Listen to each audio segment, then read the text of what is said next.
नमस्कार प्यारे बच्चों, कैसे हैं आप सभी। मैं सुरेंद्र सिंह आपका अपने चैनल एड्रोइड कॉम्पिटिटिव क्लासेस पे स्वागत करता हूं। तो कैसे हैं आप लोग, फटाफट से बताएं ज़रा कमेंट करके। क्या हाल चाल है आप लोगों के, मौज हो रही है जीवन में। हाँ जी प्यारे बच्चों, मौज हो रही है। तो प्यारे बच्चों, हम कर रहे थे मैंसुरेशन, और मैंसुरेशन में हम 3D स्टार्ट कर चुके थे और दो टॉपिक की चर्चा कर चुके थे लास्ट वीडियो में।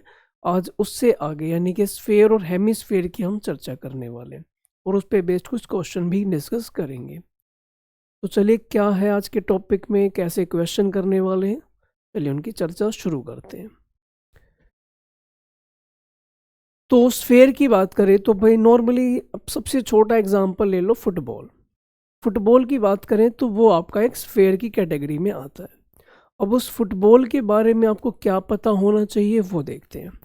तो सबसे पहली बात आती है उसके वॉल्यूम की, कि वॉल्यूम क्या होता है। तो भाई वॉल्यूम का फॉर्मूला आप लिख लो 4/3 पाई r क्यूब। और अगर बात आ जाए कि उसका सरफेस एरिया टोटल बोला हो चाहे लेटरल बोला हो, इस फुटबॉल के केस में दोनों सेम ही होते हैं। और उसकी वैल्यू क्या होती है, तो वैल्यू होती है 4πr²। ठीक है, तो ये आपका वॉल्यूम और ये लेटरल। तो अपने स्फेयर के मामले में इतनी बात अपने पता होनी चाहिए बस। ठीक है, ज़्यादा कुछ और दिमाग दौड़ाने की आवश्यकता है नहीं इसमें। क्या कहा गया, इसने कहा कि दो गोले हैं, उनकी त्रिज्या का अनुपात है 3:2 और आपसे उनके आयतन का अनुपात पूछा गया है। अगर हम जब भी कभी रेडियस से आयतन पे जाना चाहते हैं तो इसका सिंपल सा रूल है, सिर्फ क्यूब कर दो, सिर्फ क्यूब कर दो आप।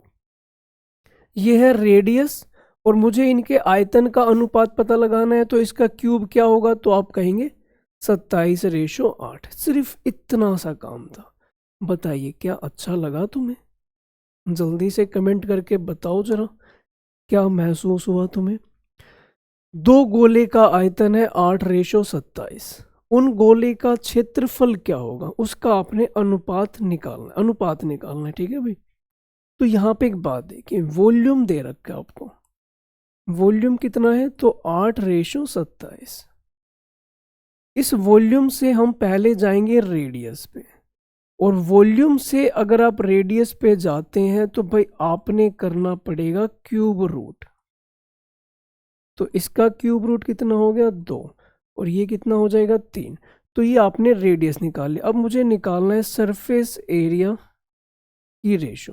तो भाई क्या करना होगा, अगर आप रेडियस से एरिया पे जा रहे हो तो आपने करना होगा इनका स्क्वायर। बस इतना सा काम है। और ये तो मैं फिर भी लिख के बता रहा हूँ, हालांकि आप ये काम चाहें तो ओरली कर सकते हैं, कोई मुश्किल बात नहीं है। अगर मैं आपसे कहूँगा इसका रूट क्या होगा, तो ये भी आपको ओरली पता है, 2 और 3 होगा।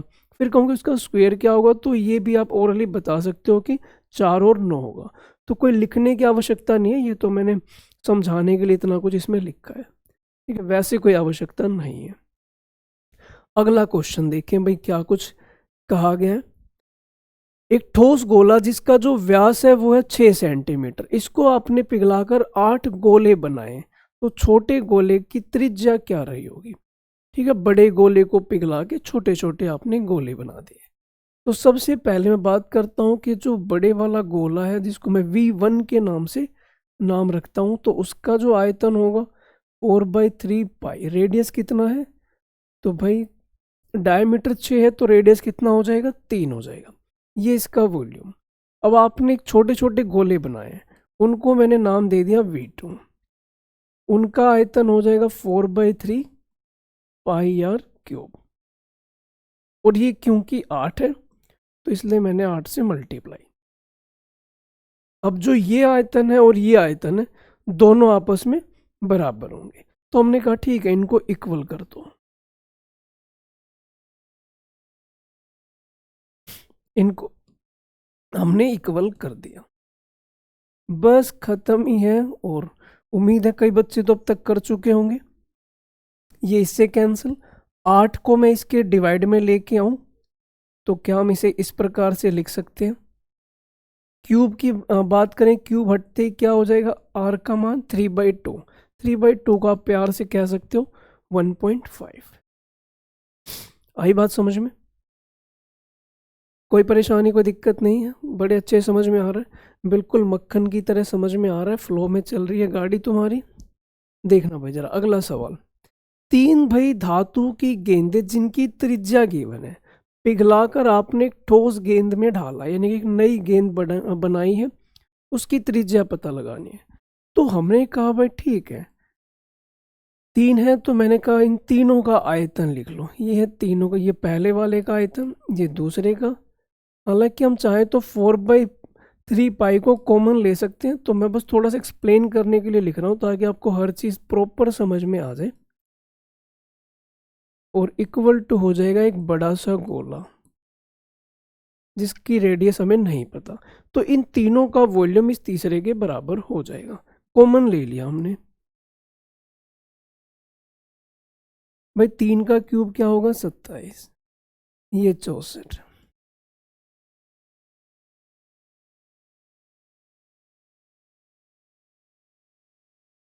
ये आ गया 4/3, 4/3, पाई से ये पाई कैंसिल, इनको जोड़ते हैं। अगर मैं इनको जोड़ रहा हूँ तो भाई कितना आ रहा है? जोड़ने पे आप देख रहे हैं कि 216 बराबर है आर क्यूब। तो भाई कितना का क्यूब होता है? ये 6 का होता है, यानी कि आर की वैल्यू कितनी आ गई यहाँ पर? 6 सेंटीमीटर। ऑप्शन नंबर 4 आपका करेक्ट होगा। बताइए, बिल्कुल हल्के फुल्के सवाल हैं, आपने फॉर्मूला लगाना है, कैलकुलेशन करनी है और आपका आंसर आपके सामने हो। कितनी खुशी की बात है, ठीक है। आपने थोड़ा सा एफर्ट लगाया और आपका आंसर आ जाता है। अच्छा ये रिपीट आ गया क्या? हटाओ फिर इसको। रेडियस, यदि किसी गोले की त्रिज्या 2 सेंटीमीटर बढ़ाता हूँ तो उसके क्षेत्रफल में 352 सेंटीमीटर स्क्वायर का इजाफा आता है। तो बताओ गोले की पहले की त्रिज्या कितनी रही होगी? पहले अगर r थी त्रिज्या, तो अब त्रिज्या कितनी हो गई है? r+2। पहले ऑब्वियस ही बात है, अगर आपने रेडियस बढ़ाया है तो भाई क्या होगा? आपके यहाँ पे एरिया में भी इजाफा होगा। तो हमने कहा कि भाई जो नए वाला नए वाला एरिया होगा कितना होगा? 4πr+2 का स्क्वायर माइनस 4 पाई, ये कितने के बराबर होगा? तो ये होगा 352 के। तो आपने r की वैल्यू निकाली, हमने 4 पाई कॉमन ले लिया। r+2 का स्क्वायर ओपन करते हैं तो a² b² 4r और ये माइनस का r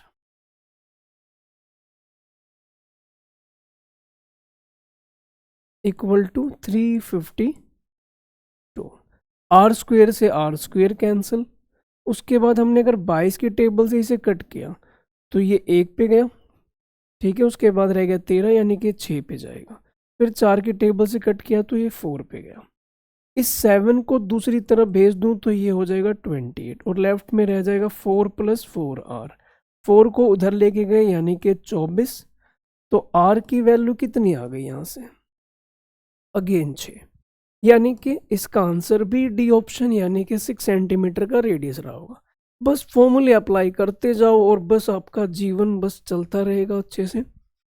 अगला सवाल, इसने क्या कहा कि भाई आयताकार, किसी आयताकार की लंबाई है वह 21, चौड़ाई 77 है और ऊंचाई 24। इसको पिघलाकर आपने गेंद में कन्वर्ट किया, गेंद की त्रिज्या आपने पता लगानी है। चलिए, तो एक तरफ है LBH, आपको याद आया भाई, अगर आपको लंबाई चौड़ाई ऊंचाई दे रखी उसका आयतन क्या होगा? LBH होगा। दूसरी तरफ इसने क्या कहा? आपने भाई गोला बनाया, तो गोले का आयतन क्या होगा? 4/3 पाई r क्यूब। तो इसकी त्रिज्या पता लगानी है। L कितना है भाई? 21। B कितना है? तो 77 और ऊंचाई कितनी है? 24। अच्छा पाई का मान रख देते हैं, ये लो।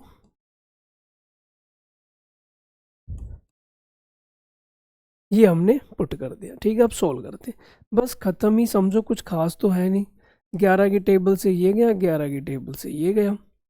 4 गुणा 2 होता है 8, 8 से ये कट किया तो ये 3 पे चला गया। क्रॉस कर देते हैं, मल्टीप्लाई, तो भाई 21 गुणा 7, फिर ये 3 है, ये दोनों इधर आएंगे तो 3 गुणा 7 हो जाएगा। सामने क्या हो जाएगा? r का क्यूब।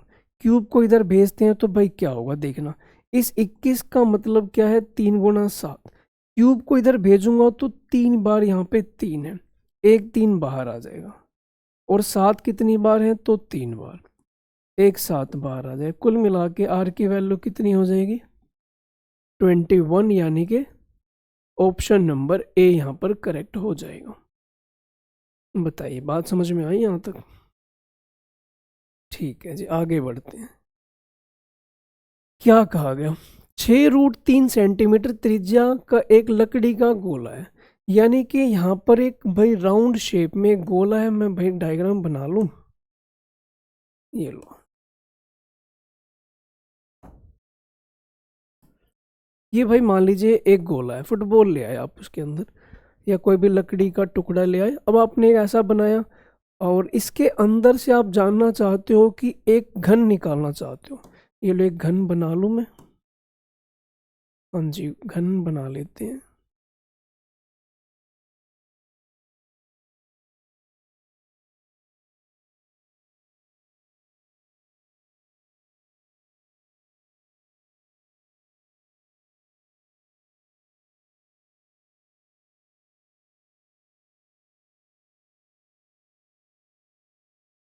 छोड़ो भाई,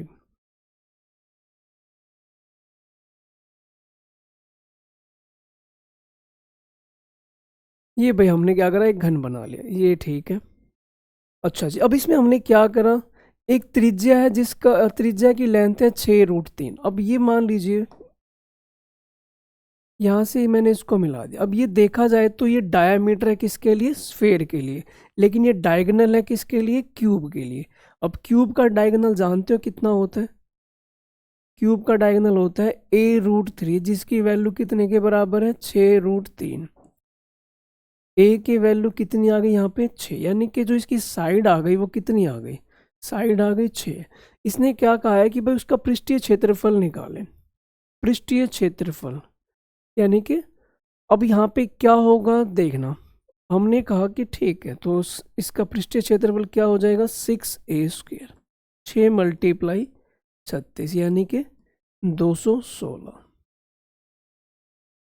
तो ये आपने पता लगाना था। अब ये गोलक से काट कर बनाए जाने बड़े से बड़े घन का पृष्ठीय क्षेत्रफल ही तो निकालना है, तो भाई डायगोनल हो जाएगा आपका, ओहो ओहो ठीक है थोड़ा सा करेक्शन कर लो, ए की वैल्यू यहाँ पे कितनी हो जाएगी 12, तो यहाँ पे ये आ जाएगा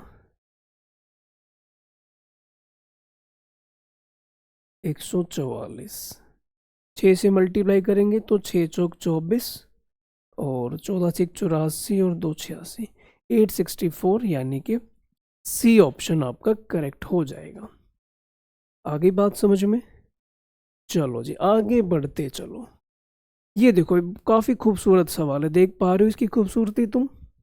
कह रहा दो विभिन्न पदार्थों की गेंद से भरा गेंद का भार है, ये भार है, इसका अनुपात है 8:17। देखो भाई वॉल्यूम एक अलग चीज़ है, अगर मैं आपसे एक बात कहूँ कि एक कमरा है, इस कमरे का आयतन फिक्स है, लेकिन अगर इस कमरे के अंदर आप कुछ फिल करते हैं और वो फिल करने वाली चीज़ क्या है, मान लो हल्की चीज़ है, तो इसका जो वेट आएगा वो कम आएगा। सपोज आपने उसके अंदर रुई भर दी तो उसका आयतन हमें उसका जो वेट होगा कम आएगा। आपने सब उसके अंदर पानी भर दिया सारा तो उसका वेट भाई अलग आएगा। मान लीजिए आपने उसके अंदर आयरन भर दिया, लोहा भर दिया, तो भाई उसका आयतन भाई थोड़ा और बढ़ के आएगा, उसका सॉरी वेट और बढ़ के आएगा। ठीक है, तो डिपेंड करता है, कैपेसिटी सेम है लेकिन आप उसके अंदर जो चीज़ फिल कर रहे हो तो उसके उससे उसका जो वेट है वो कम ज़्यादा डेफिनेटली होगा। तो इसने यही कहा कि जो भार है वो है 8:17, और उसके बाद कह रहा प्रति सेंटीमीटर क्यूब जो भार है वो है, उसकी रेशो आपको ये गिवन है। तो पता लगाना है दोनों की त्रिज्याओं का अनुपात क्या होगा, त्रिज्याओं का अनुपात निकालना है। ठीक है भाई, सबसे पहले हम बात करते हैं वेट की। जो वजन होता है वो किसके बराबर होता है, तो वॉल्यूम मल्टीप्लाई ग्राम कहो पर सेंटीमीटर क्यूब। अगर मैं इसकी मल्टीप्लाई कर दूं तो ये भाई कहलाता है वजन, कि 1 ग्राम पर सेंटीमीटर क्यूब में कितना वजन है। ठीक है, जैसे मान लीजिए वॉल्यूम है, मैंने कहा कि ठीक है इसका एक कॉर्नर का हिस्सा निकाल लो, 1 सेंटीमीटर क्यूब में कितना वजन है वो निकाल लो, जिसको डेंसिटी कहते हैं। उसकी गुणा कर दो वॉल्यूम से, तो वॉल्यूम से गुणा जैसे ही करेंगे तो हमें क्या मिल जाएगा, वेट मिल जाएगा। अब इसी चीज का हम इसमें यूज करेंगे। इन्होंने कहा कि वेट की रेशो कितनी है, तो V1W और W2 की रेशो लिख दी हमने 8:17। ठीक है, दूसरी तरफ इन्होंने कहा जो इनका वेट पर सेंटीमीटर ग्राम, यानी कि वेट पर सेंटीमीटर क्यूब, ये दे रखा है इन्होंने, इस रेशो में है, तो वो है 289 डिवाइड बाई 64, उसकी रेशो ये है। तो आपने त्रिज्याओं की रेशो निकालनी। त्रिज्या की रेशो निकालने से पहले मैं वॉल्यूम की रेशो निकालूंगा। कैसे, देखना वॉल्यूम कैसे निकालेंगे। अगर आप एक बात देखो, अगर मैं आपसे कहूं कि मुझे अगर वॉल्यूम निकालना है तो आप क्या करोगे, वेट के डिवाइड में ये चला जाएगा तो आपका वॉल्यूम निकल जाएगा। ये बात समझ में आती है? यानी कि अगर मैं वेट को इससे भाग कर देता हूं तो वॉल्यूम बन जाएगा। यानी कि अगर W1 निकालना चाहता हूं तो वेट ये है और पर सेंटीमीटर क्यूब वेट ये है। तो 8 को मैं डिवाइड कर दूंगा 289 से और 17 को डिवाइड कर दूंगा 64 से। अब 64 जाएगा ऊपर और 17 जाएगा यहाँ पे। ठीक है प्यारे बच्चों, ये हमने लिख दिया। अब ये आपके वॉल्यूम की रेशो आ चुकी है। आप याद करो, अगर हम वॉल्यूम से जाना चाहते हैं रेडियस पे, तो मैंने क्या आपको तरीका बताया था। अगर मुझे इससे इनके रेडियस की रेशो निकालनी है तो मुझे इसका क्यूब रूट निकालना होगा। इसका क्यूब रूट क्या होगा, तो आप इसमें देख पा रहे 3 8 छुपे हुए हैं, तो उसमें से एक 8 बाहर आएगा। नीचे वाले में 3 बार 17 है, 289 का मतलब 17 17 और एक 17 ये, तो एक 17 इसमें से बाहर। आप बड़े प्यार से कह सकते हैं कि जो आपका आंसर है वो क्या हो जाएगा, 8:17। उम्मीद है बात समझ में आ गई होगी अच्छे से। बताइए कोई परेशानी तो नहीं है ना? चलो फिर, दो गोले हैं, उनकी त्रिज्या का जो योग है वो है 10 सेंटीमीटर। त्रिज्या का जो योग है वो है 10 सेंटीमीटर। उनके आयतन का योग, क्योंकि गोले हैं तो भाई उनके आयतन का जो योग है वो हमने लिख लिया 880। काफ़ी अच्छा सवाल है। उनकी त्रिज्या का गुणनफल क्या होगा? ठीक है भाई प्यारे बच्चों, रखते हैं 4/3 एज इट इज। पाई की वैल्यू 22/7 है, ये हमने रख दी। अब यहाँ पे a³ प्लस b³ का फॉर्मूला है। अब a³ प्लस b³ का फॉर्मूला क्या होता है वो मैं लिख देता हूँ। तो ये होता है a प्लस बी का होल क्यूब -3ab और a प्लस बी। ये हम यहाँ पे पुट करते हैं, तो a प्लस मतलब कि r प्लस r का cube -3r into R, r plus r, ये है 880। ठीक है, पुट कर देते हैं, बस खत्म है सवाल। आखिरी सांसें। 22 गुणा 4 88, कितने पे कट हुआ, ये 10 पे। नीचे क्या है, 7 गुणा 3, ये मैं उधर भेज देता हूँ, ये हो जाएगा 210। और इसके अंदर वैल्यूज रखते हैं। r प्लस r की वैल्यू क्या है, 10, तो यहाँ पे रखा 10। 10 का क्यूब कितना हो जाएगा, तो 1000। यहाँ पे रखा 10, तो ये हो जाएगा 10 और ये गुणा करेंगे तो ये हो जाएगा 30r। 1000 को उस तरफ भेज दिया। इसमें से अगर मैं माइनस कर दूं तो 790 नेगेटिव में। बस ये लो, आपका आंसर आ चुका है, जिसका आपको भाई काफ़ी बेसब्री से इंतज़ार था और काफ़ी बच्चों ने तो कर भी दिया होगा। ऑप्शन नंबर बी आपका करेक्ट है। ठीक है जी, चलो आगे बढ़ते हैं। चांद का जो व्यास है वो पृथ्वी के व्यास का 1/4 है। यानी कि अगर मैं डायमीटर की बात करूं, चांद का यानी कि मून का डायमीटर और रेशो में भाई अर्थ का डायमीटर, इनकी रेशो क्या है, ये 1 है तो ये 4 है। और भाई वो डायमीटर की जो रेशो होती है वो रेडियस की रेशो भी वही होती है, उसमें कोई फर्क नहीं आता। ठीक है, लंबाई भले रेडियस की आधी होती है लेकिन रेशो इक्वल होती है। ठीक है, लंबाई आप आधी करते हो तब जाके रेडियस आता है, बट रेशो की बात करें तो डायमीटर बोलो चाहे रेडियस बोलो एक ही बात है। तो ये रेशो है 1:4 है।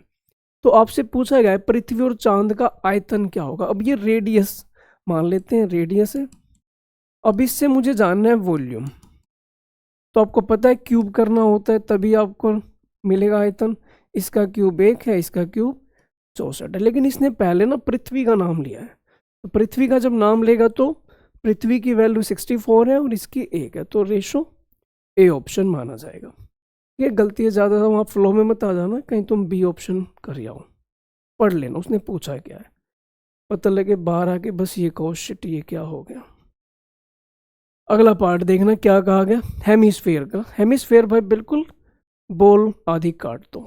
ठीक है, यानी कि अगर कभी, अच्छा बचपन में कभी आपने देखा भाई फ्लैश की बॉल 2 हिस्सों में बट जाती थी, याद आया कभी? तो बस वही है, हेमिस्फेयर वही चीज़ है, उसी की हम चर्चा करेंगे। अब हमने देखना है कि वॉल्यूम क्या होगा।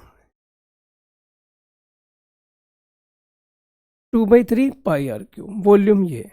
अगर हम बात करें लेटरल सरफेस एरिया वो क्या होगा, तो वो होगा 2πr²। टोटल सरफेस एरिया ये है इम्पोर्टेंट। लेटरल में क्या होता है कि जो ये बाहर का हिस्सा आपको दिख रहा है ये जोड़ा जाता है, तो ये तो है लेटरल। लेकिन जब टोटल सरफेस एरिया आ गया तो भाई ऊपर का हिस्सा भी तो एक सर्कुलर फॉर्म में आ गया होगा। देखा आपने फ्लैश की बॉल जब टूटती है तो ऊपर एक राउंड शेप बनती है, तो भाई वो भी तो जुड़ जाएगा। तो 2πr² में πr² जोड़ेंगे तो आप कह सकते हैं 3πr², ये इसका टोटल सरफेस एरिया होगा। आई बात समझ में? चलो अब इसके हम भाई कुछ सवालों की चर्चा करते हैं।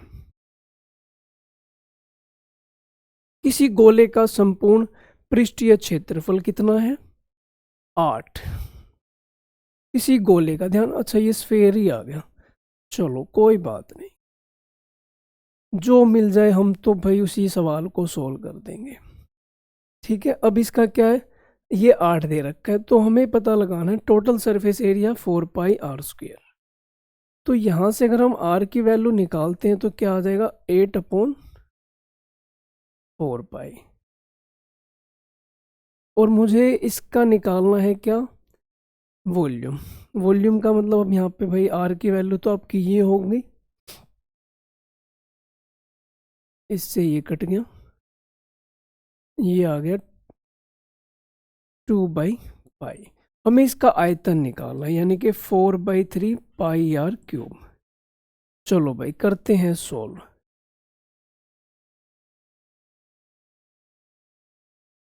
4/3 पाई। अब भाई हमने क्या करा, रेडियस रखा, तो इसका जब हम इसका रेडियस क्यूब करेंगे तो एक तो आएगा ये और बटे में आएगा 2/p। गोले का भाई ये कुछ तो इसमें गड़बड़ लग रही है मुझे। Total surface area of sphere जो है वो 8 है,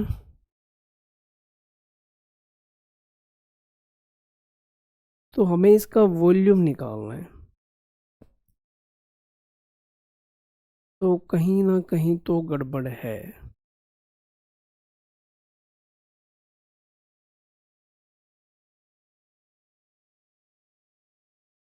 ये तो भाई इससे कट गया, अब ये 8/3 आ गया,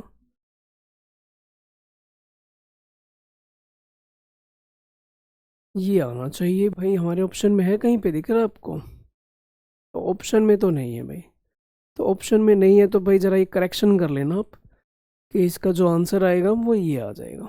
ठीक है, एक बार करेक्शन कर लेना आप इसमें। बाकी एक बार मैं चेक कर लूँ कहीं ऐसा ना हो मुझसे ही गड़बड़ हो गई हो।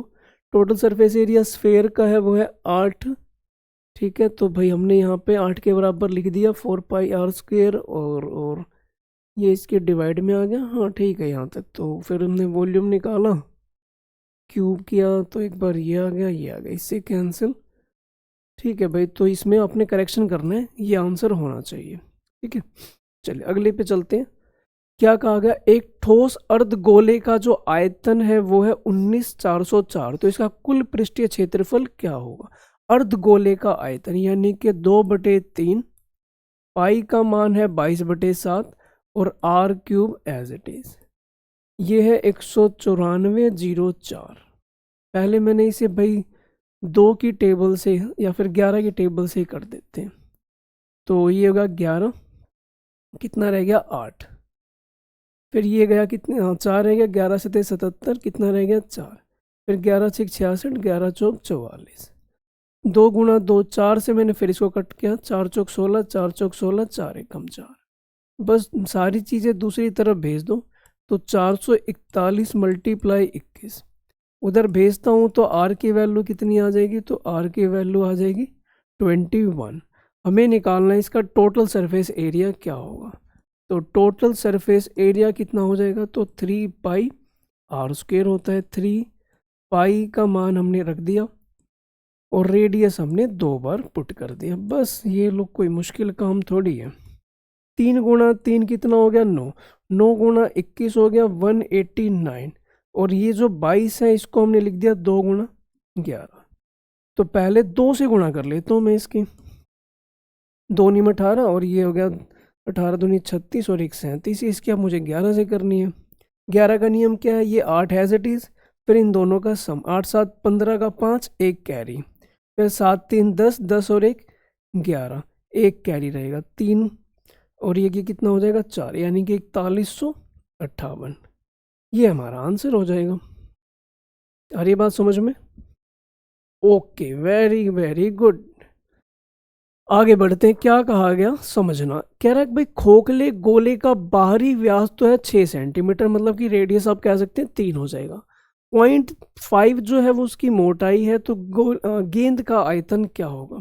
हमें करना है क्या है, बाहर वाले में से अंदर वाले गोले को माइनस करना है तो हमें आयतन मिल जाएगा। जब भी खोखला कुछ होगा तो उसमें आपने क्या करना होता है, बाहर वाले में से अंदर वाले को माइनस करना है। 4/3 तो भाई कॉमन ही आना है, पाई कॉमन ही आना है, ये भी ले लिया। अंदर क्या रह जाएगा, अब ये जो डायमीटर है व्यास है वो है 6, तो रेडियस कितना हो जाएगा 3, तो 3 का क्यूब माइनस बाहर वाला रेडियस 3 है, अंदर वाला कोई बताएगा भाई, कोई प्यारा बच्चा।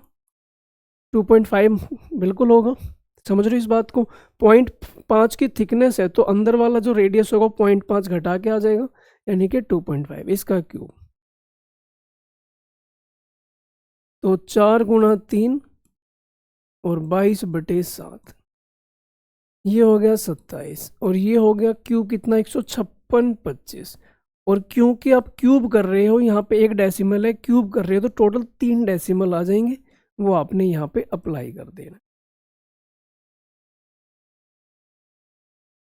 27 में से हमने माइनस करना है, 27 में से 15.65 घटाएंगे, पहले से 16 घटा दिया आपने, 27 में से 16 घटा दीजिए, कितना बचेगा 11, फिर 6 2 5 घटाएंगे तो कितना बचेगा 375। अब ये सिंपलीफाई करना है, इसके लिए मैंने अलग पेन ले लिया, डेसिमल हटाया, नीचे बढ़ गई 3 0, 7 के पहाड़े से कट गया, 7 एकम 7, 4 बच गया, 7 6 42, 1 बच गया, 7 दूनी 14, 7 पंजे 35, 25 के पहाड़े से कट गया, 25 चौके 100, फिर ये क्या 25 छिक्का 150, कितना रह गया 12, 25 पंजे 125, 4 से कट किया, ये कितने पे गया 10 पे।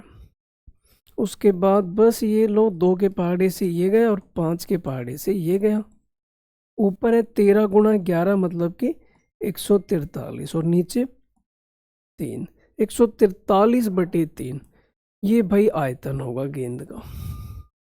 बताइए बात समझ में आई, ठीक है। तो ये था भाई प्यारे बच्चों आज का टॉपिक, जिसमें आपने स्फेयर और हेमिस्फेयर देखा, उसके क्वेश्चन देखे।